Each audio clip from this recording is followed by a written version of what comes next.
Isang mapagpalang araw po sa ating lahat. Ako po si Charles at welcome po sa aking daily devotion. Sa araw na ito ating itutuloy is ang series na Understanding the Church. So, yung pagkakaintindi sa kung ano nga ba talaga yung sambahan or yung simbahan.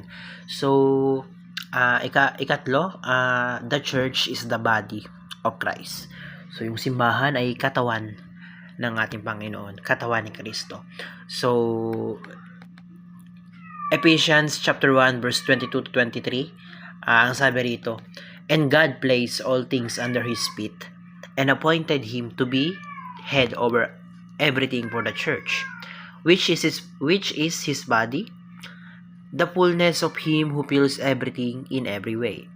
So sa Tagalog, at kanyang inilagay ang lahat ng mga bagay sa ilalim ng kanyang mga paa at ginawa siyang ulo ng lahat ng mga bagay sa iglesia, na siyang katawan niya, ang kapuspusan niya na pumupuspos ng lahat sa lahat.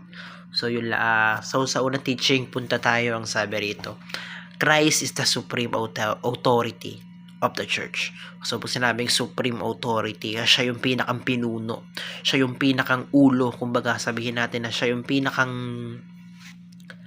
may kapangyarihan. Sinasabi rito that Christ is the supreme authority of the church. Ibig sabihin sa kanya yung simbahan. Na ulitin ko, hindi pag sinabing simbahan ay ito na yung lugar or ito na yung building. Pag sinabing simbahan, tayo yun, tayong mga tao yun. So sinabi na Christ is the supreme authority of the church.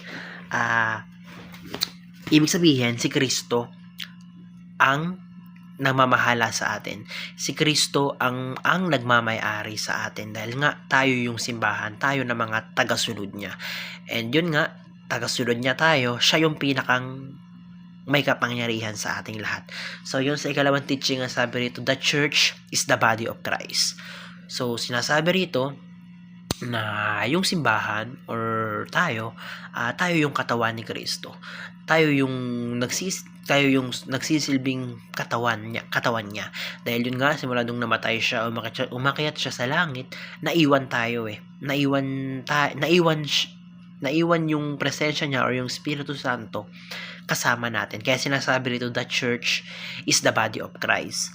Tayo yung katawan ni Jesus dahil nga siya nga yung nagligtas sa atin, siya yung muling bumuhay sa atin doon sa mga kasalanan. Kaya ibig sabihin nun, parte niya tayo, katawan niya tayo. So sa ikatlong teaching, ang sabi rito, the church continues the works of Christ. So ibig sabihin nun, simula nga nung umakyat si Jesus, simula nung namatay siya, nabuhay, umakyat siya sa langit, yung simbahan or tayong mga tao, tayo yung nagko-continue, tayo yung nagpapatuloy ng buhay ni Kristo dito sa lupa. Dahil, yun nga, ulitin ko, namatay si Kristo para sa atin and nabuhay tayo ulit dahil kay Kristo. So, ibig sabihin, namumuhay sa atin or nananalaytay sa atin yung katawan ni Jesus. So, ibig sabihin, the church continues the works of Christ. Pinagpapatuloy natin kung ano yung nasimulan ni Kristo dito sa lupa. Dahil yun nga, umakyat na siya sa langit at tayo yung naiwan dito. Kaya tayo yung kailangan magpatuloy nung nasimulan niya dito sa lupa. So, sa application tayo, paano nga ba natin ito may a-apply sa ating mga buhay? So, give your utmost loyalty to Christ.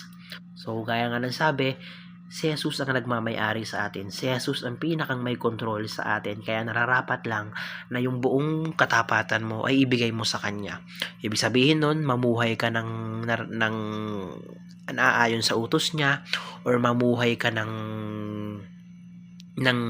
siya yung tinuturing mo as tagapagligtas mo or tagapag-savior. So sabi, give your utmost loyalty. Ibig sabihin nung pagiging tapat kay Kristo ay nabubuhay ka or ginagamit mo yung buhay mo sa paraan na kagaya niya or sa paraan na sinusunod mo siya. So yun, sa ikalawang application ng sabi nito, trust that Jesus cares for the church as His own body. So gaya nga nasabi kanina, yung simbahan ay yun yung katawan ni Kristo.